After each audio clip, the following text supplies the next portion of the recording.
Assalamu alaikum, dear viewers, my respected brothers and sisters all around the globe. Welcome back to another program, Quran Plus, with me, Jawad Ferdowsi. It's an honor for me to be here and to give you some insight about different questions that you might have. Well, for today, we're always starting the program with a verse, and in today's verse, let's see what do we have.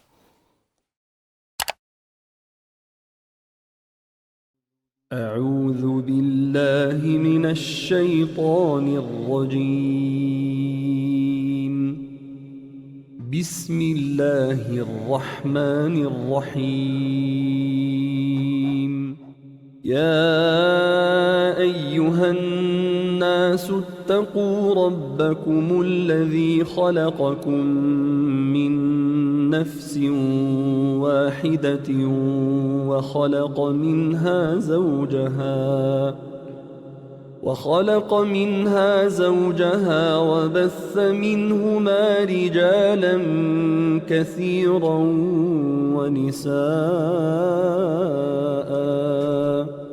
واتقوا الله الذي تساءلون به والأرحام إن الله كان عليكم رقيبا يا أيها الناس إنا خلقناكم من ذكر وأنثى وجعلناكم شعوبا وقبائل لتعارفوا إن أكرمكم عند الله أتقاكم إن الله عليم خبير. Well, actually, today we have two verses. The translation of the first one begins like this. O mankind, be wary of your Lord, who created you from a single soul and created its mate from it. And from the two of them scattered numerous men and women. Be wary of Allah, in whose name you adjure one another, and of severing ties with blood relations. Indeed, Allah is watchful over you. And when it comes to the second verse, the translation is this. O people, we have created you from a male and a female, and made you into nations and tribes, that you might know one another. The noblest of you before Allah is the most righteous and pious of you. Allah is all the knowing and all aware. The above verses show the position of God and Quran, which is entirely against racism, and what we read in the verses 106 and 107 of Al Imran chapter actually does not say that white people are better than other races. Actually, it has nothing to do with the above mentioned issue. The words used in the verse may seem to relate to races, but actually they have a meaning other than being black and white. In Arabic, people who reach salvation and prosperity are called white-faced people. And those who do not care are called dark black-faced people. These sorts of expressions and other similar ones, such as a dark heart or the night was pitch black, that have nothing to do with races, are not only found in Arabic, but in other languages too.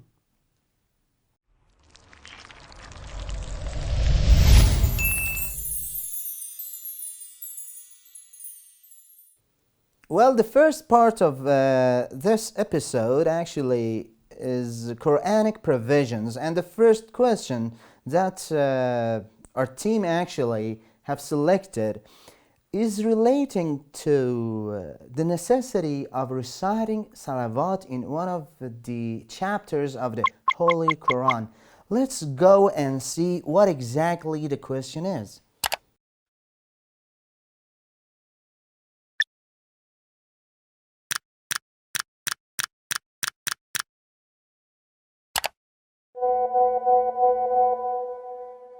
Assalamu alaikum. My question is it correct to recite salawat when hearing Surah Yasin? And is there a reason behind it?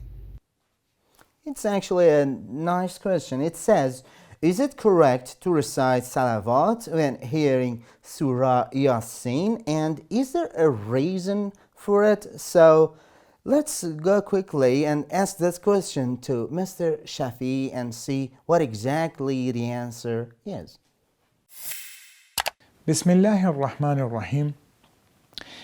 For this question, we have to bring into attention that it is narrated that whenever you have heard the names of the Holy Prophet sallallahu alaihi wasallam, sallu alayhi, means recite salawat for him.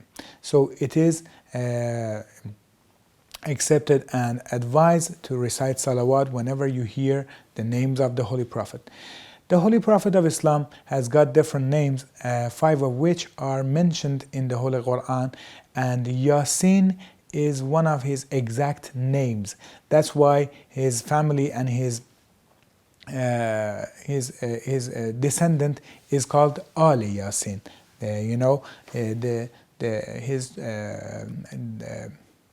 His descendant are called Ali Yasin. So Yasin is the name of the Holy Prophet. So it is advised and it is admirable to recite a salawat when you hear the name of Yasin.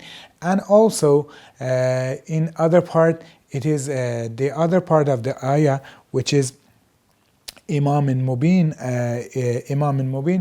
In some exegesis, it is referred to the Imam Ali alayhi salam. So there's not a problem if you recite salawat for him as well, but we have to bring into attention that we should not recite it with the intention of doing a obligatory job. We should do it with qasdur raja, which means the hope, which we have. Our intention must be hope to do a good job, which for that job there should be or there can be a thawab or reward, not as an obligatory action. I'm totally grateful to you, Mr. Shafi, for answering this question.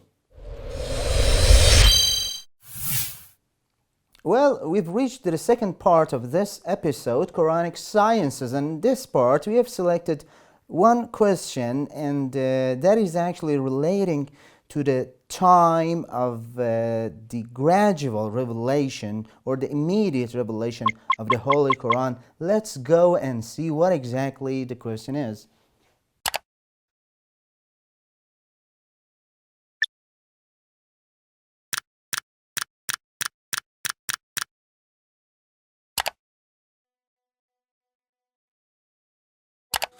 Assalamu alaikum wa rahmatullah. The question is that exactly how much time has passed from the immediate and gradual revelation of the Holy Quran. Thank you. Well, I do believe it's a common question for most of us. It says exactly how much time has passed from the immediate and gradual revelation of the Holy Quran. For me, myself personally, it was one of the questions that I've always asked myself, but I'm really curious to know the answer. So let's see what the answer could be. Let's go directly to Mr. Khak Daman and see the answer. In the name of God, the Compassionate, the Merciful, hello, greetings and welcome to the program. Thank you for asking this question. This question talks about exactly how much time has passed since the immediate and gradual revelation of Quran to the Prophet. So two important points in this question.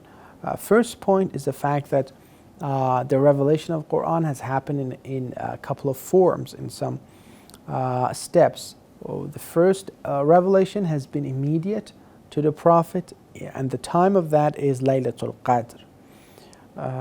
Now, we do not exactly know that was it the first month of Ramadan, or was it the second year, for example, first year of Mab'ath, or the second year. We exactly do not know, but we know that the first revelation has happened to the Prophet in Laylatul Qadr. The second one, which has been gradual, which has been very much oriented for the training of people and the Muslims and teaching them the content of Quran, it has happened over 30 years. So when a verse was revealed to the Prophet would come to the people, recite the verse, talk about the verse, talk about the examples that are being spoken about in the verse. And then when the Muslims, which were the audience of the Prophet, they would write the exact verse, and they would try to understand and listen to the meanings and interpretations the Prophet, the explanations that the Prophet himself said about the verses. So it was really important for him to explain or to add his explanation to the words of Allah, which has been asked by Allah himself. So the first one, immediate Laylatul Qadr, second one, over 30 years. Thank you very much. Thank you very much, Mr. Khakdam, and I'm totally grateful to you for answering this question. Our dear viewers, we're going to take a short break, and after that we'll be back with you very soon, so stay tuned.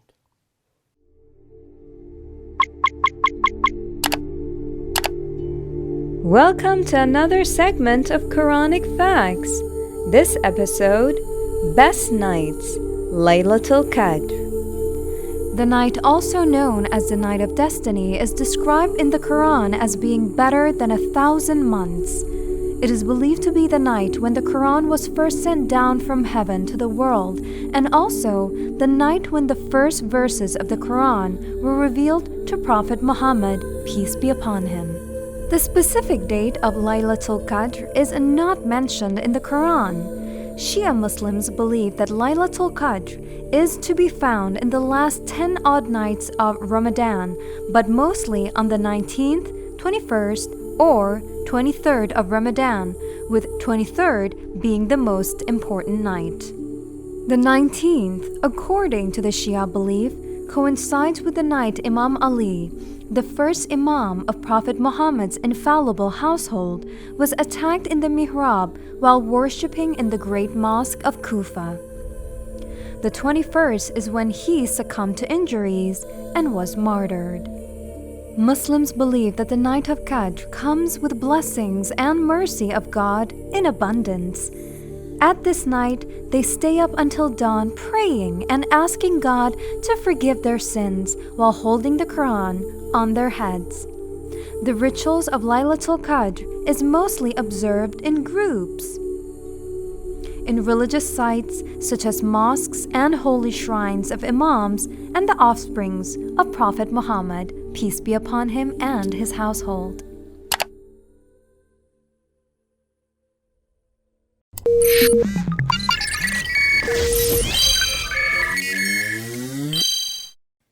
Well, welcome back, respected viewers. We've come to the third part of this episode, Quranic Provisions, and in this part we have a very controversial issue. Actually, it's about racism. You know, when it comes to some very hot topic issues like racism, I do believe that most of you have had actually at some time in your life this question. So without further ado, we're gonna see what exactly the question is.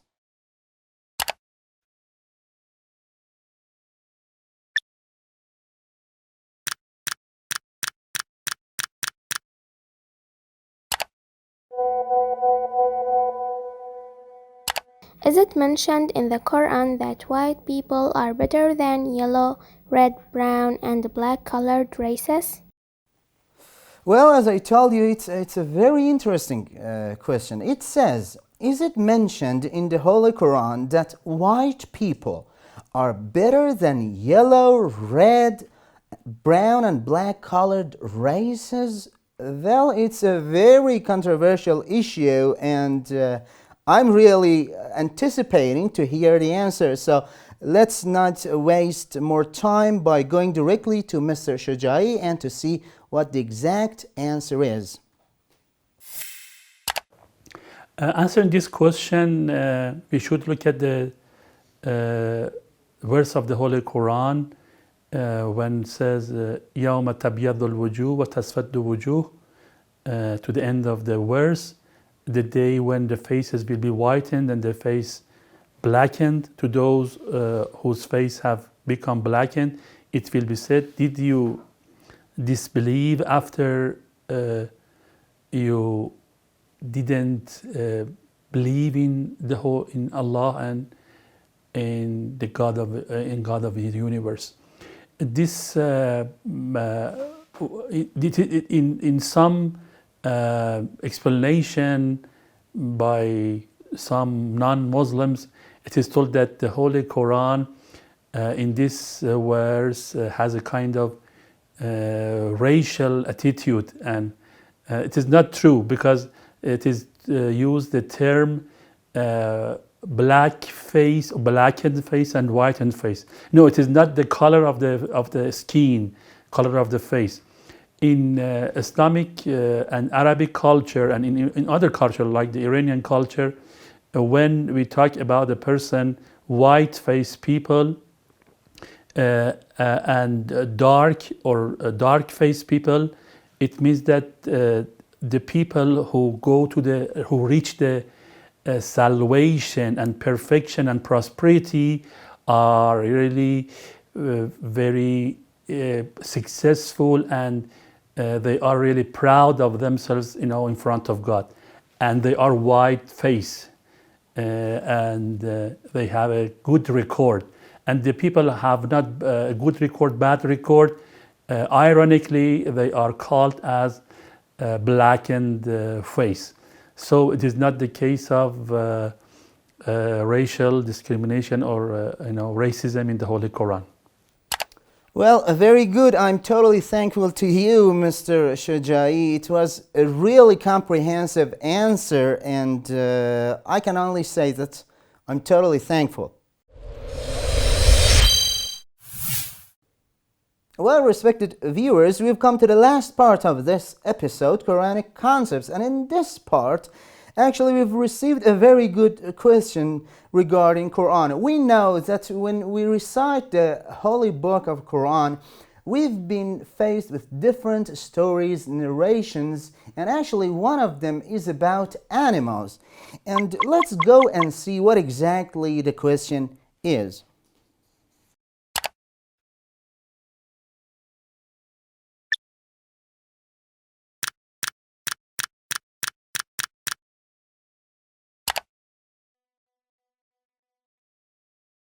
Hi, I am Omid Zahedi from Sydney, and I would like to know which animals and insects have been mentioned in the Quran. Well, the question is, which animals and insects have been named in the Holy Book of Quran? Let's go directly to Mr. Shujai again and see the answer. About 35 animals and insects have been named and mentioned in the Holy Quran, which are, I give you some examples. Salwa, the quail in chapter Baqarah, Ba'uz, mosquito in chapter Baqarah, Dabab or fly in chapter Hajj, Nahl or honeybee in chapter Nahl 68, Ankabut, spider in chapter Ankabut, and Hudhud or hoopoe in chapter Naml, Qurab or crow in Maida, Ababil or Probably also we have the naml or ant in chapter naml, farash, butterfly in chapter Qariya, Qumal or flea in chapter Araf. And other animals have been mentioned in the Holy Quran, which are as follows, like qirada or monkey, ghanam, and different types of different words for sheep, and other words in means the sheep, zeb, wolf, and other. Other like elephant, feel, and other words related to the animals and insects. As I mentioned, there are about 35 in the Holy Quran. Thank you again, Mr. Shujai, for responding to this question, and I'm totally grateful to you. Well, my respected brothers and sisters, once again, we've come to the end of this episode, and I'm totally grateful to you for staying with us to the last moments of this episode. And like always, feel free to send us your questions via social media, and it's an honor for us to receive your questions, and we'll do our best to answer each one of them. So stay tuned and please take care. Bye-bye.